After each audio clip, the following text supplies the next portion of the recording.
Hey, everybody. Donald Wine here from the Duke Basketball Report podcast. Before we get started with episode 414, I just want to come on and make a quick note that this episode was recorded on Tuesday, just after we recorded episode 413. Now, that's going to be before we heard reports that Mike Schrage, who was the head coach at Elon University, resigned from that position to apparently take a new spot, a new role within the Duke program under new head coach Jon Scheyer. So we obviously will talk a lot about that on a future show. You will not hear about this on episode 414, but we want to make that note so that you were aware that, yes, we are on it and we will talk about it shortly. It just will not appear on this particular show.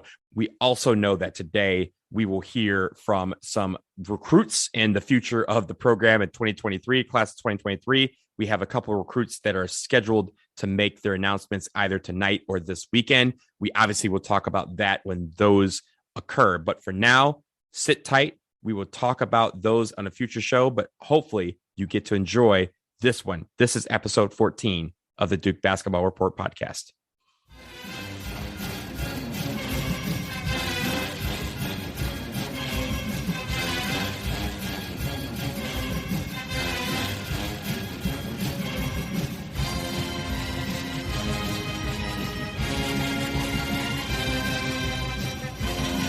Hello, Duke fans, and welcome to episode 414. It's a palindrome of the Duke Basketball Report podcast. We are releasing this episode, I believe, on Thursday, April 7th, 2022, a few days after the national championship game. Full disclosure, we're recording this one soon after we recorded episode 413. So at this exact moment, it is April 5th, 2022. We reserve the right to be wrong about any predictions we make today over the next couple days because we recorded this thing in advance. I am your host for this episode. I am Sam Klein. I'm joined as always by Jason Evans and Donald Wine. We have a few things to talk about, but guys, how are we doing? Jason, what's going on, man? Not much. Seeing as we just did an earlier episode and I told you I had enjoyed watching the end of the national championship game. I'm not sure what's changed about me in the past hour. You've gotten I think you've gotten even more cheerful than you were at the beginning of the show. So you seem to be loose. Donald is also here. Donald, you know what it is, Sam? You? Sam, you know what it Yes. is? When I hang with you guys, I get happy. See, that's the I teed you up for it and you slammed it home. I was Jeremy Roach and you were Mark Williams. Donald Wine, what's up, man? It's been so long since I've last talked to you guys. I think it's been about 3 seconds since I last talked to you, but no, I'm really excited to learn who won the stats game because I think that's what we're going to talk about today. Yes. So we are going to do the stats game recap. As we mentioned on the last show, we are going to recap the stats game. If you are new to the show, if you were not with us at the beginning of the season and have not been with us in previous seasons, we play a game every season, the three of us. We invite the listeners to chime in. In my last few minutes of searching through the forums, I couldn't find the thread. I need to do this next year. So folks can jump in if they beat us, if they know they beat us. But I pick a series of statistical outcomes for Duke that we need to guess the answers on. And three of us do that. Guys who come closest to the answers take the category, and whoever wins the most categories gets to win the stats game. We are also a few years behind on following up with a listener who told us he would buy us a trophy that we could share amongst each other. Let me make this promise now. I will commit to us getting the trophy this summer. I am going to make that happen. The trophy is going to happen. And right now, I am going to reveal who won the stats game in as entertaining of a fashion as I possibly can. So, gentlemen, before I start, any guesses on who won the stats game? Donald. Me. It was Donald. Jason, who was it? Sam, I think you won. Jason thinks that Sam won. Donald thinks that Donald won. I can't tell you because I know who won already. So it would be unfair for me to guess. I gotta bet on myself. Look, Even if I'm wrong. There are some of the categories that we sort of remember throughout the year. Like we go, oh yeah, it's not enough. We don't remember enough of them to actually make a difference. So. But I was going to say the ones that I do remember that we talk about, I feel like Donald's done really well on those. Okay, so let's get into it. I'm going to start with one category where I would like to clarify, and I will keep the identity of the potential winner here out, because in our guess for so the first set of categories is just number of basic stats per game. So we'll do points per game, assists per game, rebounds, etc. So in the assists per game category, all of us guessed the wrong person for the assists category. This wasn't particularly interesting because we all guessed that Jeremy Roach would lead the team in assists. We were all wrong because it was Wendell Moore. Now, do we want to count the person who got the closest on the number for Wendell Moore because that was the tiebreaker? Or do we want to just say that nobody gets the point for that category? And I'll let both of you chime in here and we can have a quick discussion about it before I award the point. So I want to be clear. What we had done was when there was a category where all three of us picked the same person, we said, okay, we will pick their number of assists, rebounds, block shots, whatever it may be. I think if we all picked incorrectly, the fact that one of us picked the correct number for the wrong player doesn't feel like you earn a point, but that's just me. Okay. Correct. Donald? That's I'm in that boat. We've never given, I don't think we've given points for people getting the wrong answer, and I don't think we should start here. Okay, great. Well, I'm glad that you two are in agreement about this because I was going to selfishly vouch for doing it the other way because I was the one that got closest to the average assist number for Wendell Moore. I had sneaky. No. See, I brought it up. I anonymized and I wanted to get your inputs. I was actually even before thinking, like if you had asked me about this beforehand, I can't say this with all certainty, but I might have said in the interest of more points are more fun, I might have said, fine, give the tiebreaker to the person who got closest on the number. But the two of you disagreed with me, and we live in a fair society, at least within the confines of this show. So I think in the future, what we should do is if we all guess the same person, we should then guess, okay, who do you think will come in second person? Yeah, because that way, like if we'd all guessed a second person and we hadn't all guessed Wendell Moore, I feel like whoever had gotten Wendell Moore for second deserves a point more than the person who said 4.3 assists for Jeremy Roach. And yeah, then, exactly. Okay. So great. I think that's remember that in the fall. Not only are we a fair society, but we iterate and improve every year because we are, because we're good like that. All right. So no points awarded for assists per game. Let's go to points per game. All of us guessed that Paolo Banchero was going to lead the team in points. So we went to the tiebreaker of each guessing the number of points. Jason Evans guessed that Paulo would score 18.7 points per game. His was the lowest guess of the three. Paulo actually averaged just 17.2 points per game. What a slacker. So Jason gets the point. Yes. Very good, Jason. The key for Paulo this season. Stop the count. The key for Jason winning this category was that in the middle of ACC play, basically in the month of February, Paulo averaged just 13 points a game from the UNC game until the UVA game. It was like a little over a 2-week stretch. So that was what really did him in. End of the season, he was great. Early in the season, he was great. Middle of the season, as you'll recall, not as many points. All right. Well, but I would like to point out that if his February, if that bad stretch had been the way the rest of the season was, he probably still would have averaged right around what I predicted of 18.7 points. Okay. Smart guy. You know, Donald and I weren't that far off. Donald had 20.1. I had 20.2. Rebounds per game. Paolo Banchero led the team in rebounds per game. Both Donald and I predicted that. Jason predicted that Mark Williams would lead the team in rebounds. It was actually a very close match. Paulo, 7.8 rebounds per game. Mark Williams, 7.4 rebounds per game. So no one should feel bad about their prediction in this one, but Donald and I each get the point. I like points. I'll keep rolling unless you guys have reactions. Mark Williams blocks per game. We decided not to pick just straight who's going to lead the team in blocks because that would have been ridiculous. Of course, Mark Williams was going to lead the team in blocks. Jason Evans actually took this category with a guess of 2.9. Mark averaged 2.8 blocks per game. I guessed 2.3. Donald guessed 2.5. I think Walker Kessler had about 17 blocks per game this season. So congratulations to Jason. You're in the lead. Stop the count. Jason, I got a 2-1 lead.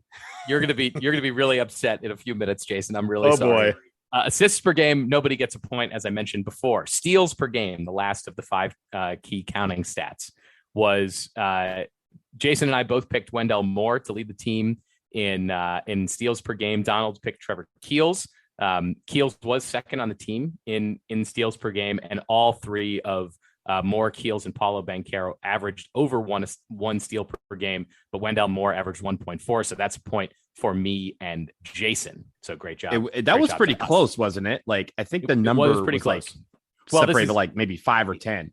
Yeah, it's always a tight category because there just aren't as many steals as there are points and rebounds. Highest field goal percentage. Now, we all picked Mark Williams, which was a fairly obvious guess. The best I was way too high or way too low, I think. Yeah, Jason guessed 62%. I guessed 67%. Donald guessed 69%. Mark Williams averaged 72% from the field. That's outrageous. Yeah, he's a beast. Theo John came in second place behind Mark Williams. He averaged 60.5% from the field. Wendell Moore was a cool 50% from the field. So a great scoring season for Wendell Moore. But Mark Williams doesn't take shots outside of 5 feet. He hit 72% of the shots he took. So that's a point for Donald. And when he does take shots outside of 5 feet, he makes them. He made them. So that is true. Oof. Oh, but free throws at the end. Never mind. We're not going to. No. We're not going to go there. Not happening. Highest 3-point field goal percentage. We all picked different guys for this one. I had Trevor Keels. Donald Wine had the right answer with AJ Griffin. Jason picked Joey Baker. I was the worst in this category by a long shot. Trevor Keels, I think, only averaged about 31% from three. But AJ Griffin hit 45% of his 3-point field goals this season for Duke. He was absolutely a revelation for the Blue Devils in conference play on the, mostly on the back of his 3-point field goal shooting percentage. So Donald gets that one. I like that. My man. By the way, I feel pretty good about. I mean, Joey hit 40% of his threes. He did. That was admirable, but he was not nearly as good as AJ Griffin. No, because AJ Griffin was best in the country type good. Yeah, I want to freely admit, big props to Donald, because when he picked AJ Griffin, I thought Donald had lost his mind. I thought he was crazy. I thought there's no way AJ Griffin would be that good from 3-point range, and I was so wrong. I knew. I believed in my boy. Donald, you don't know anything. We don't know anything. That's the no. To be the fair, fun of the thing. We did talk about the one, like the what was it, half attempt a game or 1 attempt per game, like the minimum. Yes. And I was like, yeah, he's gonna hit that on the minimum, and he's not. I thought he wasn't gonna take as many 3-pointers. He actually took way more 3-pointers than I thought he would, because I was banking on him taking a few 3-pointers a game and just hitting, close to 45-50% of them. And I was right. All right. On the in the category of most free throw attempts, we all guessed that Paolo Banchero would lead the team in free throw attempts.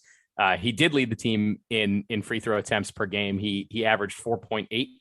Donald guessed that he would average 5.8, which was the closest. We all guessed too high. I had 6.3 and Jason had 6.8. So Donald gets the point for free throw attempts. Donald, would you like to gloat about this one? Yes. Great. Fantastic. Most field goal attempts per game. Paolo Banchero also led this category, as we predicted. But in this one, instead of our guesses all being too high, they were all too low. Paolo averaged 13.2 field goal attempts per game. I guessed 13, which was the highest. Donald came in at 12. Jason was right in the middle at 12 and a half. It seems like we did the right research here, because we were all in line. We're in the ballpark there. I mean, that's pretty darn good. I think that's good. Here comes the next category that I am very proud of, and that we knew going in I had already won, because we had talked about it a few weeks ago when Jeremy Roach finally broke through and led the team in scoring. I predicted that 6 players would lead Duke in scoring this season. You two guessed 5. You weren't sure who. I don't remember from our original conversation who you thought was not going to lead the team in scoring, but all 6 of Duke's main scoring contributors at some point this season led the team in scoring. That's Jeremy Roach, in addition to Paolo Banchero, Trevor Keels, AJ Griffin, Mark Williams, and of course the captain, Wendell Moore Jr. I remember when I guessed that category, I thought that Jeremy Roach wouldn't quite get there, and I was wrong. So, I think I said that too. Lesson learned. I'm smart in this one category. Number of Paolo Banchero double-doubles. He underwhelmed our predictions. Donald was the lowest with 13. The actual number was 12. I had 15. Jason had 16. But again, we were right in the right ballpark on the number of Paolo Banchero double-doubles. So good job to Donald. And he was very close to getting a couple of more. It's not like he had 12 distinct double-double games. There was a couple where he got 8 rebounds, 9 rebounds, or something like that, and it just fell just short.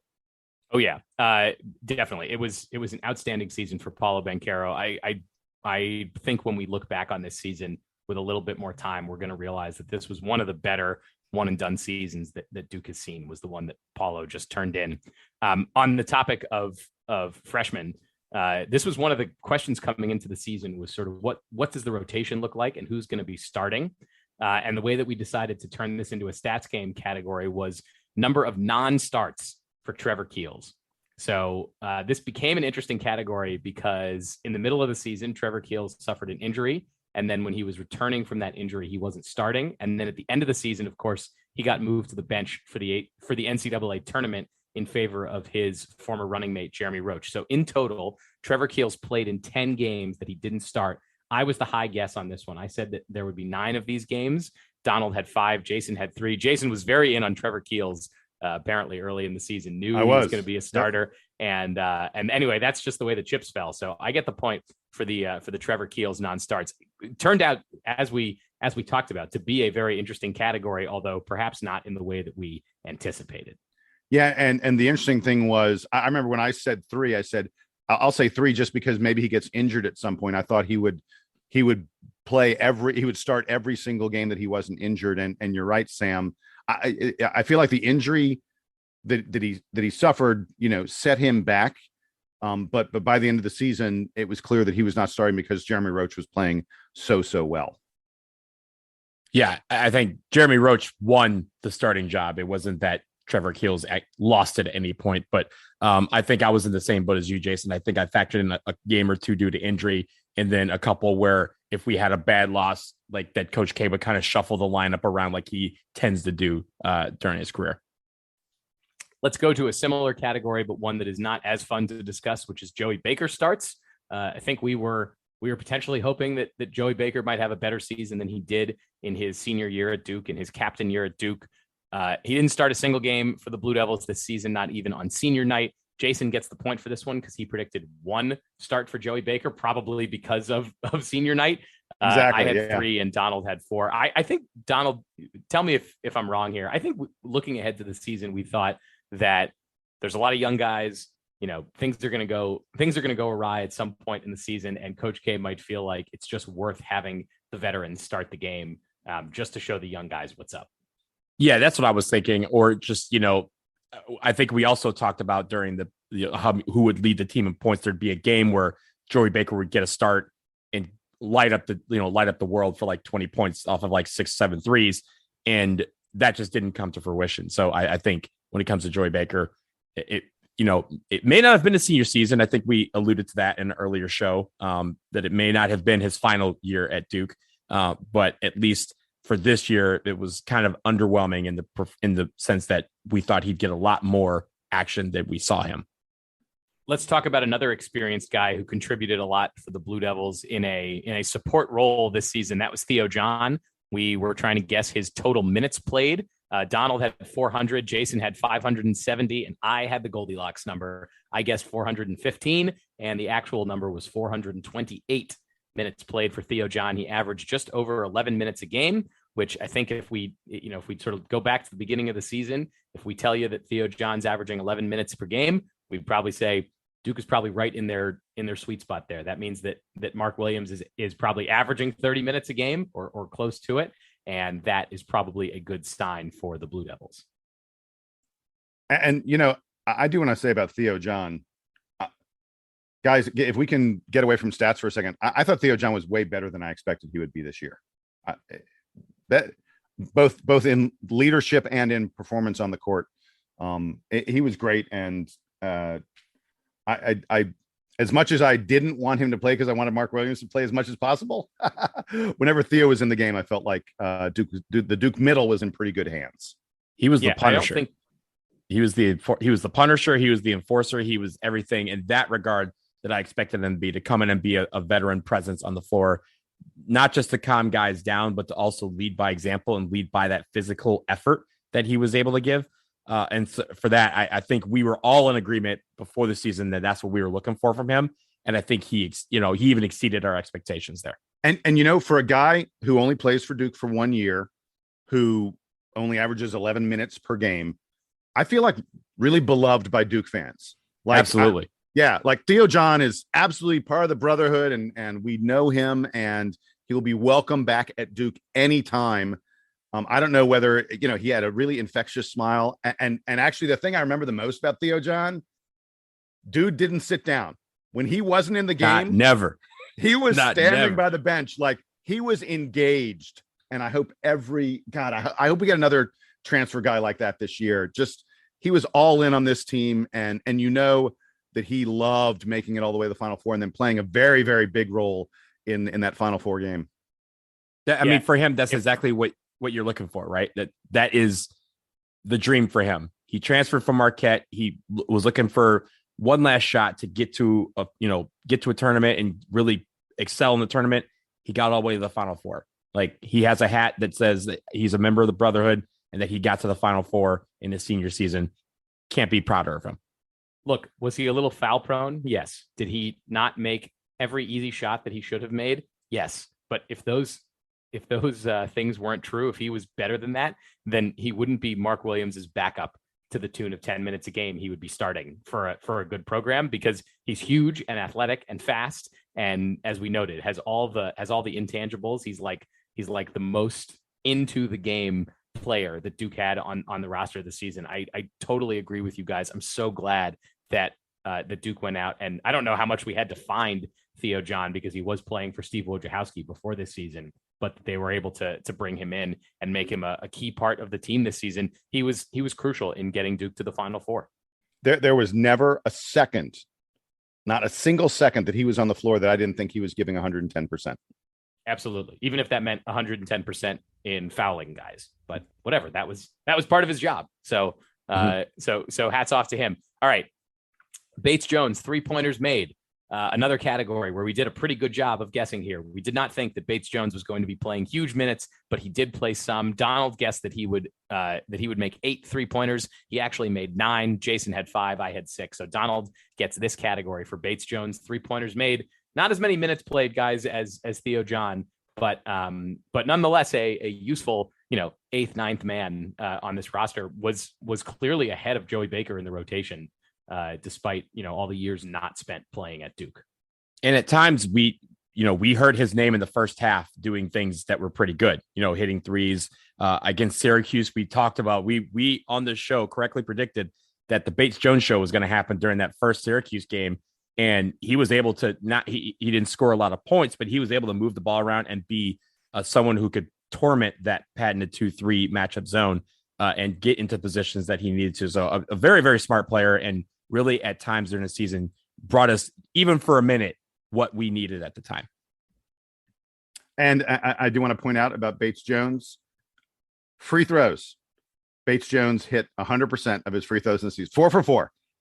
The only player on the team to hit 100% of their free throws in the season. Thank you, Bates Jones. I get that point because it's attached. Do I get like a half point? Because he hit all his free throws? No right, points for Bates Jones free throws. All right, we're going to do a fun category that Jason came up with and then proceeded to win, which is Wendell Moore 10, 5, and 5 games. We talked about this a lot in the preseason, that Wendell Moore was going to be a stat stuffer this season. Jason predicted that he would have 11. Donald predicted 9. I was the pessimist. I guessed that there would be 7. It turns out Wendell Moore had 13, 10, 5, and 5 games this season. He was a real Swiss Army knife for Duke. He could score in the lane. He could shoot a little bit. He could pass the ball a lot. As we said, he led the team in assists. He was sort of all over the floor for Duke. He was probably Duke's best defender this season. Wendell Moore was. He usually got the toughest assignment. So Mark Williams maybe. Well, in the topic of one-on-one defender. One-on-one defender. He was the best. Inside of 17 feet, give me Mark Williams. Outside, give me Wendell Moore. So I don't know how well, you guys can tell me, how well did Wendell Moore stack up to your overall expectations for this season? I feel like he made a ton of progress this year and came back to campus with his body transformed, with a lot more skills in his arsenal. He's not, he was not an All-American. He was not winning National Player of the Year or National Defensive Player of the Year, but something tells me that if he comes back for his senior season, which who knows if that's, in the cards for him, but if he does, that all of the honors will be ahead of him because he's demonstrated that he can make all that progress in an off season. Well, there was a period of time in November, December, and even into maybe early January where he looked like he was going to be in the All-American conversation and first team All-ACC, even ACC Player of the Year conversation. I don't want to say he it's not that he faded. I think it's that other guys for Duke stepped up a little bit more, and Wendell eased back a little bit as a result. Especially late in the year when Jeremy Roach took on more and more of the ball handling duties. And Wendell was sort of playing a point forward for Duke for much of the season, which is why he was getting all those assists. And that eased off a little bit, but I think that eased off in a way that was good for the team and good for, the long-term success of this program, making the Final Four. I hope we will have, next year when we do the stats game, we got to think of someone else to sort of give this stat stuffer category to. I don't know. Maybe it's going to be Dariq Whitehead. Maybe we'll see if one of the other guys has returned. But yeah, the notion of a guy. Yeah. The fun thing, Jason, about the stats game is that we can change it every year depending on the makeup of the team. Like we created this category sort of on the fly because we were so excited about this possibility for Wendell Moore. Exactly. And we'll see what the summer of practices and the word out of that brings for us, maybe deciding to do the same kind of thing next year for someone else. All right, so moving to our next category, we're going to go to a couple of more team-oriented ones. This one was players who log over 300 minutes for Duke this season. I had guessed 7. The two of you guessed 8. That was the right number. Joey Baker did log 300 minutes, but Jalen Blakes did not. Joey Baker was over 400. Jalen Blakes was in the 100s. There was a very clear drop-off in that 300 number. So the two of you get to both get a point for that category. I did want to move on to one of the fun ones, unless we had a reaction to that. Move on, my friend. Move on. The next category is one that we always have a good time with. This year, Donald was the champion, not Jason, in walk-ons, total points. Donald guessed 10. The real number was 16. Michael Savarino won this category for Donald all by himself. He had 1 DUI and 12 points scored. Oh my God. I can't believe you went there, Sam. That was pretty bad. Michael Savarino didn't he win? He won some kind of academic achievement award at the Final Four too. He won. Yes, he won this award. Of all the players at the Final Four, he had the highest GPA. His GPA is like 3.8 something. 3.8. Yep. Yeah. That's way better than my GPA too. Better than my GPA. So good on him. He also got the loudest booze. If you cut his GPA in half, that's about what my GPA was at Duke. He did also get the loudest booze at the Final Four, which is really impressive for a guy who did not make an appearance on the floor. So that's how much people hate Coach K. I think that I lost this category because I wasn't smart enough to think about the fact that Coach K in his final season was going to find a way for his grandkid to get a few more opportunities than usual. I will say that, if you remove Savarino, Jason got pretty close. The rest of the guys combined for 4 points. That was Keenan Worthington and Spencer Hubbard combined for 4 points. Jason guessed 5. I guessed 7. Donald guessed 10. So that's Donald's point. We'll move on to another category that's a favorite of Donald's, the number of 100-point games for Duke. This is a category that Donald and I split. We both guessed 2. Jason guessed 1. Duke scored 100 points each against the Citadel and South Carolina State. So, Jason, do you have anything to say for yourself? I hate this category. You hate it. This is the category I'm always linked with this category because I picked 10 one year because I was ambitious. Right. I was going to say, so everyone knows because we have all these new listeners, people who are tuning into the DBR podcast for the first time in the past year or so. Was it 2 years ago? I forget when it was. That was 2019. 2019, Donald predicted Duke would surpass 100 points in 10 games. Yeah, Donald didn't quite do the research on that one. Hey, I bet on myself and bet on my team, and I lost. Yeah, but it is worth noting that after the Kentucky game to lead off that season, where Duke blitzed Kentucky, it was like 100 and we scored like 110 points. It was destruction. Donald looked like he was going to win that category. And then we didn't do it the rest of the year. So moving on, we'll have one that is another team category that is a sad one. We'll have a happy one in a second. This is a sad one. We guess every year the KenPom defensive rating as of. Oh my God. So Jason, we thought Duke was going to be an okay defensive team this year. Jason thought that Duke would be the 8th best defensive team in the country. Donald thought they'd be 14th. I thought they'd be 16th. Turns out, as of Selection Sunday, Duke was the 44th best defensive team at the selection show. So I get to win that category, although I certainly don't feel good about it because, man, that was tough. In spite of that, Duke, I kind of feel like I don't know that you completely deserve a point. On this one, it's all about directionality. We do this on all the other categories. And this one, I was not asking for clarification on from you guys. So I'm getting that the point. You get the point. I'm not worried. You guessed 16th. We finished 49th. I know your number was, into the regular season, but into the postseason, Duke was 49th. You're going to take a point for that? It's impressive that Duke managed to get worse on defense during the tournament and still make the Final Four. It is amazing, isn't it? That's because our offense, we were number one in offense. Yeah. Bummer. Didn't win the national championship. That gets to go to Kansas, and then they get sanctions coming. So bully for them. Number of road wins that Duke got this season. Guys, maybe the best thing, one of the best things, I don't know if it's the best thing, but one of the best things about Duke's 2022 season. Jason predicted 7 road wins. Donald and I predicted 8. Duke managed to win 9 road games this season. The Blue Devils went really 9-2. Road killers. 9-2 on the road. Only 1 road loss in conference play. They lost at Ohio State. And meanwhile, right, they went 15-3 at home on the season compared to 9-2 on the road. And when you strip out all the non-conference games, because let's face it, most of Duke's conference games or non-conference games at home tend to be games that are fairly easy to win. I'm not going to bring up Stephen F. Austin, even though I just did. Duke only went 7-3 in conference at home and went 9-1 on the road. So a pretty weird year. Despite the Tar Heels getting to dance on Coach K's grave a few times, nobody else did. So I don't know if we take any solace in that, but that did happen. All right, ACC teams in the NCAA tournament. This category was a bloodbath. I predicted that 9 ACC teams would make the tournament. Jason predicted 8. Donald predicted 6. In the actual number, I just wrote LOL on the spreadsheet. The ACC had 5 teams in the NCAA tournament. So Donald gets the point for that one. We will finish up. And guys, I don't know if we have reflections on the ACC. It turns out the ACC had 3 teams in the Elite 8. They had 2 teams in the Final Four, and of course, 1 in the national championship game. It's not really redemption. The ACC did not play well in non-conference play. They deserve to get 5 teams in the tournament, but man, what a bummer. But don't sleep. What a bummer. Everyone said that it was a down year, and it turned out everyone shouldn't have been sleeping on them.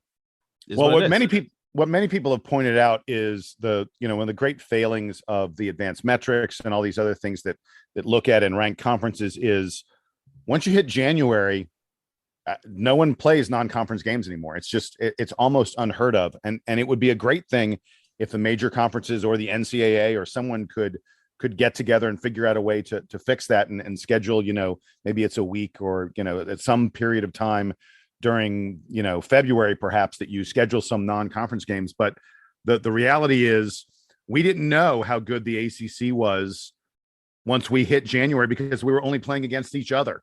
And so these teams clearly improved and showed in the NCAA tournament and in the NIT. The ACC teams did very well in the NIT, that they were better than they were in November and December.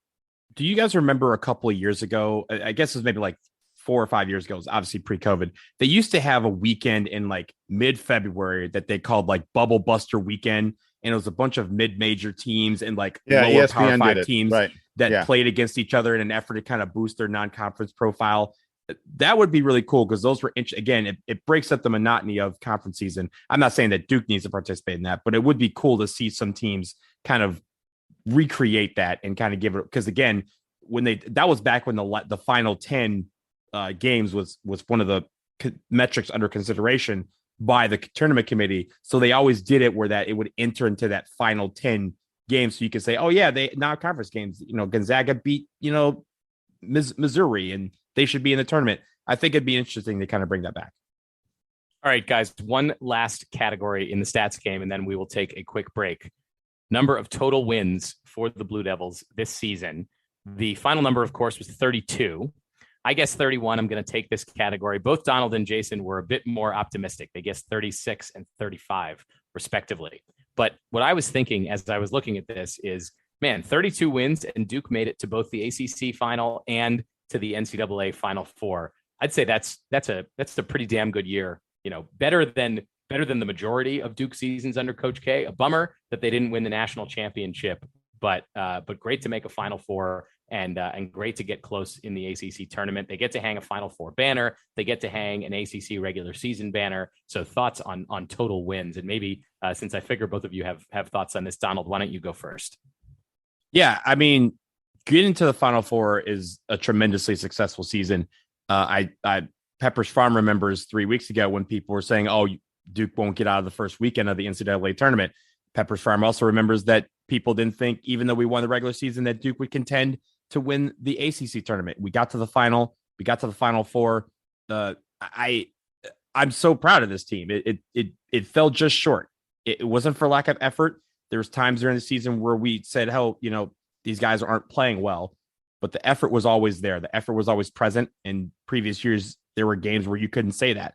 And so I think for this team, and with the pressure that these guys had all season long, with it being Coach K's final season, the pressure that they had to carry with them the entire season is something that I don't think Duke fans will really soon forget. That, the moxie and the just the level of admiration that I have for this particular team and all that they had to carry, all they had to endure, and the fact that they went out and played like champions.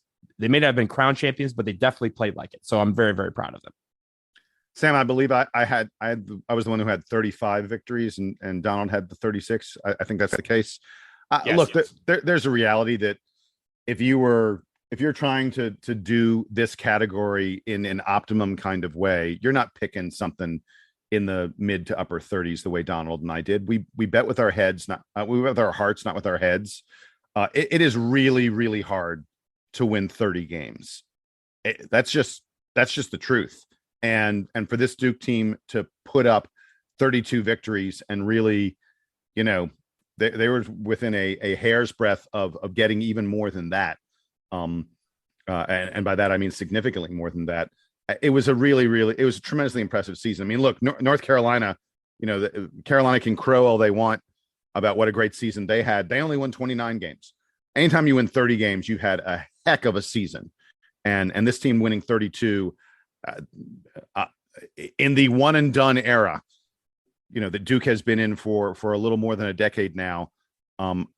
This team goes down as probably top 3, maybe top 4 in that entire time period. And it was a great club to watch and a ton of fun. I mean, we went 32-7, and of those 7 losses, what was it? 4 or 5 were by a combined 12 points. We had a lot of close losses, a lot of losses where we had the lead at the, in the middle of the season. We had a lot of losses where we had the lead with a minute left in the game, and we ended up losing those games by 1 or 2 points. So I'm not concerned about the point total because, again, a ball rolls, differently, or a 50-50 ball goes our way. We're looking at 36, 37 wins. We're looking at a team that's on the verge of a national championship, and we're looking at a team that is considered one of the best ever. So I think I'm okay with that. The home game against North Carolina and the ACC tournament championship game against Virginia Tech, where Virginia Tech went bonkers and will never shoot that well ever again. Those are the only 2 games all year where Duke did not have a lead in the final 5 minutes of the game. Think about that. There are plenty of times your team's playing and you're like, we're not going to win this game. You just know, ball game's over. And even though there's still time to be played, that didn't happen. There were only 2 occasions all season long where that happened for Duke, where in the final, 3 minutes or so, you were like, this is not happening for us. Every other time Duke was on the floor, they were in position to win the game. They didn't win all of them, obviously, but that is a really, really impressive thing. And like I said, with a couple more bounces, with a little more luck, this team would have had one of the most impressive records of any Duke team. And to cap it all off, Coach K managed to pass 1,200 wins as a result of Duke getting there. He ends up with 1,202. So Duke needed to win 101 in the tournament. Yeah. So amazing milestone for Coach K. One that I know that we talked about during the season is going to be hard for anybody to top. At the Final Four during, I forget where it was during one of the commercial breaks, they put up on their big screen. By the way, that the Superdome has really, really impressive video screens. They rival anything I've seen in terms of resolution and such. But they put up on Jason, those. I'm surprised. I'm surprised you think that as an Atlanta resident, because when I went to the Mercedes-Benz not the Superdome, but Mercedes-Benz Stadium in Atlanta has some pretty cool screens. It does. I'm saying this. I think the Mercedes-Benz Superdome. No, it's now the Caesars. It's now the Caesars. Whatever. Superdome. Yeah. Okay. Caesars.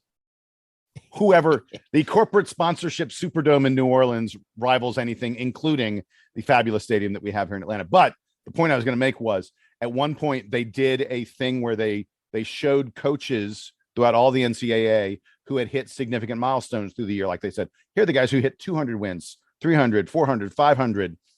Once they got to 500, there was a gap. There were no coaches who hit 600, 700, 800. But then after the coaches who'd hit 500, they showed Coach K hitting 1,200. And just, it sticks out for you how far he has lapped the field, so to speak, how far ahead of everyone else he is, that he hit a milestone this year that, like, literally, if you cut it in half, it would have been more than any other milestone that any other coach hit in this season. So that will do it for the stats game. Oh, wait, I need to tell you who won, because I'm not sure if you guys were counting along. This season, Donald, with 11 points, is the champion of the stats game. If we had counted my point for picking the assists leader, then I would have tied Donald with 11. So I got 10 points. Donald got 11. Jason comes in third with 6 points. So better luck next year, Jason. But I will let Donald give his victory speech now. Donald, the floor is yours. I would like to thank everybody and nobody for these stats, because a lot of these were stupid and a lot of these I guessed, but they all ended up turning out to be great. Thank you all. I don't have a trophy. I don't have a championship belt. We've been working on it for a few years. I'm just going to say we're going to continue to work on getting this trophy and we'll pass it around. But yeah, I like this. This is a great day. I believe that I was the defending champ from last year. So the fact that I came in third this year, it takes a little bit of the sting off to say that. I have only 4 words to speak. Wait till next year. You could have just gone with next play. That's the. You're right. I could have the old Coach K adage. We'll be back to do the stats game again next season in the first year of the Jon Scheyer era. I'm sure it will be a lot of fun and perhaps even more random than it has been in years past, because at least we could sort of count on, like, oh, we know how Coach K is going to manage the bench, and we sort of know which guys are going to be deployed which way. Next season, lots of new players coming in and a new coaching staff. So all kinds of stuff up in the air for us. Yeah, we definitely have to have a number of players who hit, I don't know, what is the threshold, 100 minutes per game? I mean 100 total minutes. I think that'd be a fun one, because under Coach K, you could pretty much book that number for being like 7, maybe 8. And it'll be interesting to see what we have from Jon Scheyer next year. Yeah, we're going to speculate all summer, I think, about how different Jon Scheyer could be as a coach tactically from Coach K. Guys, we're going to take a quick break. When we come back, we will reflect a bit on the Coach K era, a bit more, I suppose, on the Coach K era. We're going to read one really nice listener email that we got that we thought was pretty cool. So stick around.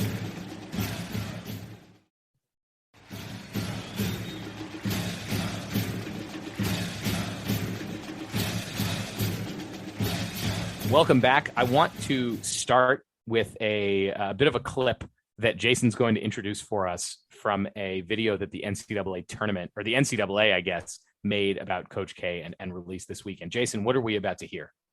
So first of all, we will put a link to this in the episode description so folks can find it. The NCAA, I believe in conjunction with Warner Media, produced a tribute to Coach K. It begins with him reflecting a little bit on his own career and the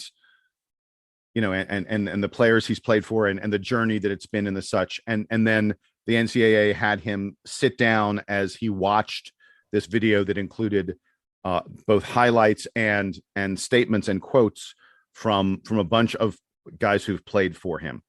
And we got to sort of watch Coach K emotionally react to them. And toward the end of the video, it isn't just players. Obviously, his grandson, Joey Savarino, is featured in the video. And then Michael. Mickey,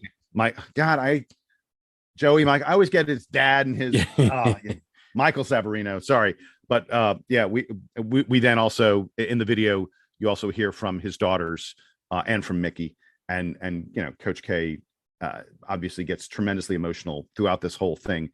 The video includes Grant Hill, Carlos Boozer, Christian Laettner, Bobby Hurley, Chris Collins, John Shire, Nolan Smith, Wendell, like on and on and on. But it also includes some of the Olympians who played for Coach K, like Kevin Durant, James Harden, Carmelo Anthony, Tom Izzo is in it. It's a beautiful, incredible 10-minute long tribute to him. We just want to play like the first minute or so of it to give you a flavor. And you're just going to hear from Coach K in this portion, but it'll give you a sense of the quality of this production. It's just an amazing tribute to the GOAT, to the greatest of all time.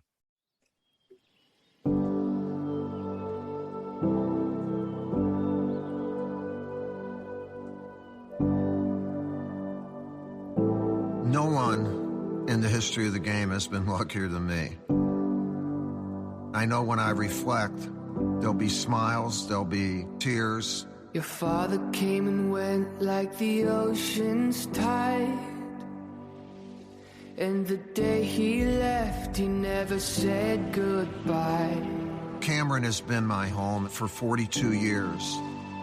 Realizing I'll never walk into Cameron again, coaching a Duke basketball team. That seems like, wow. 'Cause if the fires don't burn it down, the rains will wash it away. Hundreds of times I've come out on the court when there's no one in here.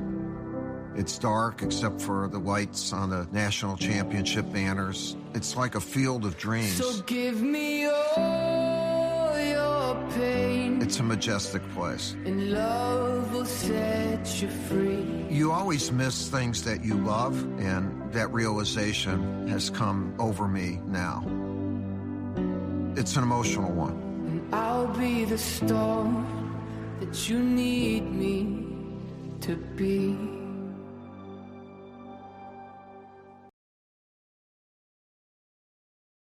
Yeah, I really enjoyed the video. As Jason had alerted us to it and said, I'm tearing up watching this. And I was like, I don't know how a video from the NCAA is going to make me cry if it's not me being like drunk and watching one of the old One Shining Moment videos from a Duke championship. But sure enough, at the end, when they start bringing his family in and stuff, I thought it was really cool the way they had him reacting to the video. So I'm sure the Duke haters are watching it and barfing, but for us, it's like you can't feed enough of this to the Duke fans. So that part was pretty cool. Yeah, and honestly, it brings up a story that I don't think I've told on this show before, but it's obviously about my first real encounter with Coach K, and it was right when I got the headline monitor position at Duke. For those out there who don't know what that is, for all intents and purposes, is the mayor of Krzyzewskiville, the person who helps coordinate all the tenting and Kville. Jason is the first one. I am one of the older ones at this point now, since it's almost 20 years since I was headline monitor. But when he took over, we had a meeting about how everything was going to go, and Coach K shows up at this meeting, and everyone's like, what's Coach K doing here? And he just kind of calmly sits in the corner and he's just like, hey, I'm just here to, observe. And if you need help from me, just let me know. And so after I conduct the meeting, he comes up to me and he goes, hey, look, my office is your office. Whatever you need from us, just let us know, because we want to make sure that you guys have a great year. And we want you to be able to get the best out of whatever, you're trying to do with Kville. And we go, Coach, that's really great. And for me, I'm thinking, his staff will get back to me, or his assistant will get back to me, or whoever. No, it was Coach. And throughout the year, at various times throughout the year, Coach K would show up in Kville unannounced. He would show up under like disguise. He'd have a jacket kind of pulled all the way up. He'd have a hat over his head, just kind of with the brim down. And he'd kind of tap me on the shoulder and be like, hey, Donald, how's it going? How's everything going out here? And would just spend 10 minutes checking up on how everything's going. If the team was doing something, if the teams were, the players were walking through and and showing their appreciation. And I go, hey, coach, everyone's doing what they're supposed to be doing. And he goes, well, I feel like we need to do more. Like, is everyone hungry? Like, I'll get pizzas or whatever we need. And without hesitation, he would order pizzas for everyone. And he would say, guys, just the only ask is don't tell them it's from me. Just, say that someone donated some pizzas and it's all good. But every single week, this man would come out, see how things were going, bring pizzas, bring cupcakes, bring whatever to the people out there. And he was genuinely interested in what, and just how the fate of all these fans were doing, how we were feeling leading into games. He knew that he wanted us at 100%. He knew he wanted us at full throat, and he was willing to do anything we needed to behind the scenes to make that happen. Just as such a genuine guy. And I know people have their own interactions with him. We always have the Coach K stories from the players' perspective when they come on this show. This is my Coach K story. And I think when we look back, the haters will talk about how he's, all these, say all these things about him, about he's mean, whatever, that he controls the refs, whatever. I don't see it that way. I think those are haters. He is honestly a genuine person. And anyone who in years later bumping into him, he would remember me and say hi. He is in a position where he has no reason to remember me from anyone else, but he does. And I think we've learned about some of those stories from other people. I can attest that this guy is one of the most genuine people that you'll ever meet. And we are so thankful that for my entire lifetime that Duke could not be spelled without Coach K. And I don't think it ever will be. All right. So I've got a personal Coach K story that I know I've never told here before. And I guess, is it personal? I'm not sure it's necessarily personal. Kind of a little bit, but I'll tell it anyway. I don't remember the exact year. It was mid to late 90s. And the Duke Basketball Report was a thing. And people on the Duke Basketball Report knew who I was because I was a very active participant in the forums. And I got a phone call. It was an email, asked for my phone number, and then a phone call that followed up from Mike Hemrick, who is the guy who founded the Duke Basketball Report and actually is the person who gave me and Sam tickets to the Final Four this weekend. But Mike asked me, he said, so it was during the ACC. It was the end of the ACC regular season coming into the ACC tournament. And this is going to sound crazy, but Mike calls and he said, I just heard from someone at Duke and they don't have a tape of Virginia's latest game. Duke was going to play Virginia in the next round of the ACC tournament. He said, they don't have a tape. This was obviously before everything was on the internet and digital and everything like that. He said, they don't have a tape of Virginia's latest game and they really want to be able to look at them before Duke plays Virginia. And Mike knew that I worked at CNN and that CNN Sports, Turner Sports specifically, made recordings of virtually every basketball game that happened in the country. And he said, is there any way that you think you can help me help out the team and get a recording of Virginia's latest game? And so I called over to some friends I had at Turner Sports and stuff like that. And they did have a copy of it. And I got a copy and I sent it up. I FedExed it up to Durham. And apparently it worked out nicely for the team because I got an email. And I want to stress, this was in the early days of email. Emails weren't as ubiquitous as they are today. And I never saved the email because I'm a freaking idiot. But I got an email that was from an account which purported to be Mike Krzyzewski's account. And it was a very brief email. And I don't remember exactly every single word he spoke, but he said, I just want you to know that you really helped us out with this. And it is always special and moving to me when I hear about fans who care so deeply about this team that they're willing to do anything to help us out any way they can. And he said, I just really appreciate you providing this to us. And I was kind of reminded of it this week because there was a great article, I think we talked about it, that talks about how obsessed Coach K is with watching tape. Well, now I know that I'm one of the people who helped fuel that obsession. So that's my Coach K story. I got an email from him, which I've now lost because I'm an idiot. It would be extremely fun if you manage to find it again. So you're gonna have to keep digging through the. There's no way. It's an email account that it doesn't exist anymore. There's zero. CNN doesn't have archives of their 1988 emails. I would have printed that bad boy out. Yeah, I know. It was crazy. And in fact, I vaguely remember it had like a spoofed email ad, like I couldn't write back to it. I do remember that. Yes, like it had some sort of do not reply element. Yeah, exactly. Otherwise, I'd be writing to Coach K all the time. I don't have as much direct Coach K contact as the two of you do. I remember the first time that I spoke to him, which was as a freshman at Duke. They were having a like intro to Cameron and Duke basketball event for the freshmen, and I think they may have been like running some drills in front of us. It wasn't Countdown to Craziness because it was just the Duke freshmen that were in there, and they served pizza. So that's a through line from Donald's days, and I'm sure it continues on because pizza is timeless. But I remember I was eating pizza in the front row, and I offered Coach K a slice, and he politely declined. That was the first time that he spoke to me. I believe that he's spoken to me subsequently in press conferences, but otherwise have not had any direct contact with the man. So, press conferences. I don't know. That's my personal interaction with Coach K. Yeah, exactly. Those aren't private though. Those were public. No. Wow.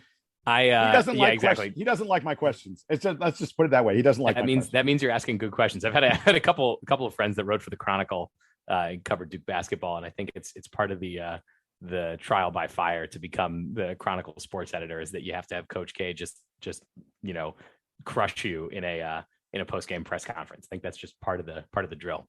You haven't lived until the GOAT yells at you, whether you're a student in Cameron or a journalist. I forget where I saw it. There was someone who was Michael Savarino was talking about playing for Coach K versus it being his grandfather. And someone was asking him about his enduring memory. And he said, and I'm not going to quote it exactly. The way he said it was perfect, and mine's going to come up short. But he said his enduring memory of Coach K is nothing of being on the team, but it's when he was like 8 years old, and he went to a Duke game, and he was right behind the bench, and Coach K called a timeout, and the team huddled around, and Michael, the 8-year-old, leaned in a little bit, and he locked eyes with his grandfather just for a moment. And there was a little, like a smile briefly came across Coach K's face. And then Coach K disconnected his vision from his grandson, looked at the team. And as Michael puts it, Michael then immediately learned every curse word in the English language in a matter of 10 seconds from his own grandfather. Sounds about right. I love that story. Guys, can we leave it? Oh, I had one email that we wanted to read. Highlander. As we mentioned, we have been getting a ton of emails recently, and we're trying to respond to all of them. So thank you. Please keep sending them. They've been really cool. I think a lot of people have been sharing their own reflections on Coach K and the Final Four and the season, all of that. So we love seeing that stuff. But we wanted to read an email that we got from Highlander. He's Dave, aka Highlander, is how he signs off. I'm just going to read the whole email because it was great, and I think it'll be nice to leave you with. So this was in the wake of the UNC game. So he says, "It's just a game. It's awesome when you win, and it stinks when you lose, but it's still just a game. It was a one-possession battle worthy of the rivalry. Came down to 2 missed free throws and a made 3. Hats off to the Tar Heels. They won it more so than Duke lost it. I can live with a loss when my team goes down, giving everything they had." Now he's going to, I'm back as Sam. I'll just pause. He's going to talk about something that I think we had talked about earlier. He says, Kay went backstage to privately congratulate Baycott and speak to him personally. As he left the court, he told Hubert, "Win it." That's Kay, no matter what some obnoxious Carolina fans might think. Going to miss the greatest coach of the modern era and the only one I have known in my lifetime. The Duke-UNC rivalry will change, sure, but it'll never fade. I was at Duke when Dean Smith retired and stopped dead in my tracks when I heard a student tell a reporter the rivalry wouldn't be as strong. No way, I said. Carolina will still be Carolina. They will come to Duke. We won't shed any tears or show them any mercy. That quote made it into the Herald Sun. This game was big, but it's just another chapter in a book that will never be complete. Like the Austin Rivers 3, the Moore putback, Capel's heave, and Wojo's hug. The one thing true about the Duke-Carolina rivalry is that it goes on, always. And then he thanked us for doing this show and hopes to hang out with us in person, which is always fun when we get to meet the listeners. But appreciate that email from Highlander. I've met Highlander a couple of times at American Outlaw soccer events. Really, really good guy. So, and also just incredible words. I think that sums it up pretty great. So thank you very much for sharing that with us. It was an incredible email, and I love it when we get stuff like this from the listeners, and I just go, wow, those people are smarter than we are. Really, really beautifully stated. I did want to really quickly play off of something that he mentioned there about the Duke UNC rivalry. I have seen far too many takes, far too many folks who say, "Oh, UNC beating Coach K and Cameron, UNC ending Coach K's career in the Final Four gives them the ultimate final one up." This is absurd. This is ridiculous. This is not true. And I would not say this, by the way, if I'm sorry, I'd be saying the same thing if Duke had won that game, because I want to be really clear about something with everybody out there. When Duke plays UNC next year, you will still want to win badly. UNC fans will want to win badly. And if Duke wins the game, there aren't going to be any UNC fans who are going to be like, you know what? I don't care that we lost that game. It doesn't matter because we beat them in the Final Four. Nah, that's not the way how it works. What you care about is the next game in front of you, the game that's being played at that moment, your current team, the fact that you won in the past at some point. Sure, it can give you a little extra joy. Maybe it deflects a little bit of the pain of a loss, but the tension that you have during the game, the thrill of trying to win that contest and the joy you get from winning it, and on the other hand, the sadness you get from losing it, will not diminish because of some random result that happened in the past. There's no such thing in a rivalry as, oh, we now win the rivalry for all time. It doesn't exist. And like I said, if Duke had won this game, it wouldn't exist for Duke either. We will care passionately, and they will care passionately about every Duke UNC game. It doesn't matter the stakes. It doesn't matter who's coaching. It doesn't matter what happened in the past. All that matters is what's going forward. And I love that we're going to have this rivalry with them forever. And this is just another chapter in it. Maybe it's a little longer chapter, a little more important chapter than some of the others, but it doesn't end the book.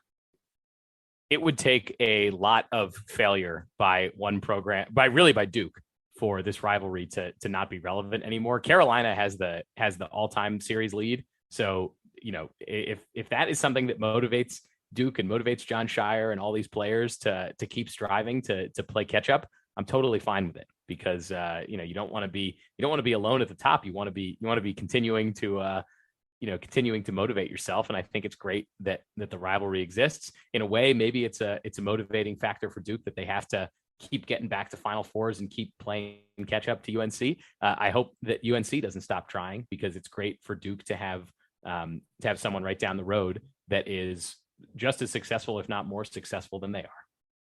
I mean, so I have a different perspective on this from Jason, because in the soccer world, the big rivalry is USA-Mexico, and the United States beat Mexico at the World Cup, 2-0. And no matter what happens in the rivalry, win, lose, we always go back to that. We always say, well, remember 2002? It's part of the banter. And I think UNC, until something else happens, they will use it as part of the banter. But the difference between that and this is that in the case of UNC, they broke our ankles. They're on a long touchdown run. They broke our ankles at like the 30-yard line. They started high stepping and they fumbled the ball through the end zone for a touchback. That's what happened. So at the end of the day, casual fans will not remember that they beat Duke in the Final Four. They will remember that they blew a 15-point lead in the championship game. Ooh, Donald, I don't know about that. Donald, No. I said casual fans. UNC fans absolutely will remember it. But casual fans, when you look back 5 years from now, they're not going to remember that UNC and Duke played in the Final Four. Remember, Donald, they had to. Donald, I do not agree with you. I think that this is actually more of a trump card than you're giving him credit for. No. I'm not saying it's not a trump card. I'm saying that people were going to have to be reminded of it. And that's what UNC's job is going to be, is to keep reminding us of it. Because if you remember, for an entire week, they talked about the fact that they had to remind people, why is this so important? Because they had never played each other. People had to be reminded that, because people thought that over the course of this whole rivalry that we had played in the NCAA tournament, and people did not realize that we hadn't. People are going to have to be reminded of this a few years from now. That's going to happen. Well, look, my bottom line, I'm inclined to not completely agree with you, Donald. I think there was enough hype about this game that it will be burned, etched into the memory of college basketball fans for a long, long time. But who cares? My point is, Duke could beat UNC 10 times in a row.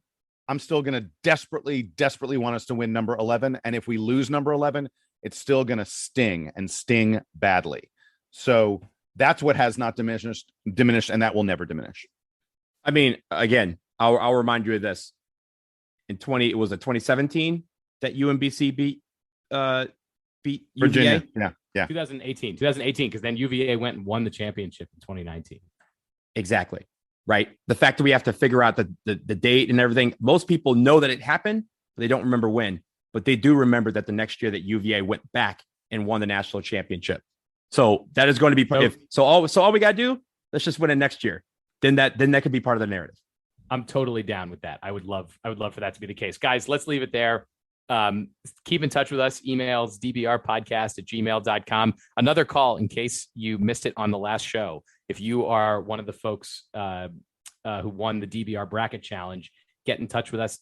Also, dbrpodcast@gmail.com. We'd love to have you on the show to talk about how great you are at picking brackets, because you guys are the geniuses. So we will talk to you again soon. We've got much more reflection on Coach K, John Shire, and all the speculation to talk about as far as who's leaving, who's coming, what's going on with the NBA draft, etc. So we will talk to you again soon. For Jason Evans and for Donald Wine, I'm Sam Klein. This has been episode 414 of the Duke Basketball Report Podcast. Duke fan, take us home.